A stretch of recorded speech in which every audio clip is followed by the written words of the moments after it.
Following the murder of almost 3,000 innocents on September 11, 2001, the Muslim American community lent their voices to the chorus of condemnation, signaling to the world that their religion did not condone the mass slaughter of civilians. Following the mass slaughter of Israelis on October 7, 2023, those same voices were silent. In fact, a recent poll of Muslim Americans showed that 57% think that Hamas's attacks on Israelis were justified. The same poll showed another 31% have a favorable view of Iranian Supreme Leader Khamenei, whose regime is the biggest state sponsor of terrorism in the world.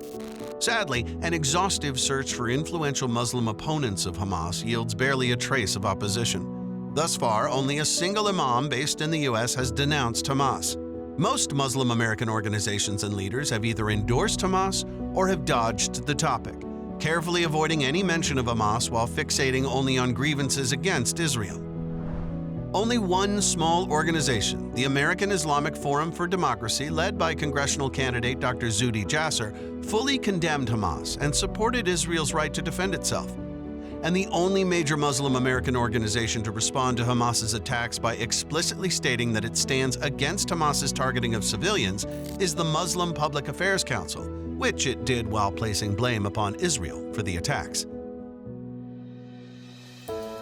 Since October 7th, the Middle East Media Research Institute, which tracks Islamist extremist preaching in the West, has found pro-Hamas and wildly anti-Semitic preaching in mosques in New Jersey, Maryland, Michigan, Colorado, and New York.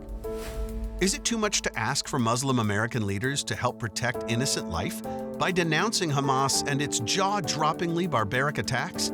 They are the ones in the best position to lessen Hamas's appeal. While the world wonders how its youth has been so corrupted as to engage in pro-Hamas demonstrations, even going so far as to laud Osama bin Laden on social media apps like TikTok, Western Muslims free from the constant threat of Hamas have said virtually nothing to condemn the terrorist group's actions against innocent Israelis on October 7th. The only way Hamas and its violent extremism will go out of style is if free people of all religions condemn the barbarism of Hamas's behavior in Israel. If and when Muslim leaders in the West condemn and rebut Hamas, a peaceful anti-Hamas message can seep into the Middle East, sowing the seeds for better leadership, even in the Palestinian territories. It starts with Muslim Americans speaking up and holding the pro-Hamas infrastructure accountable for the terrorist group's actions, just as they did 20 years ago.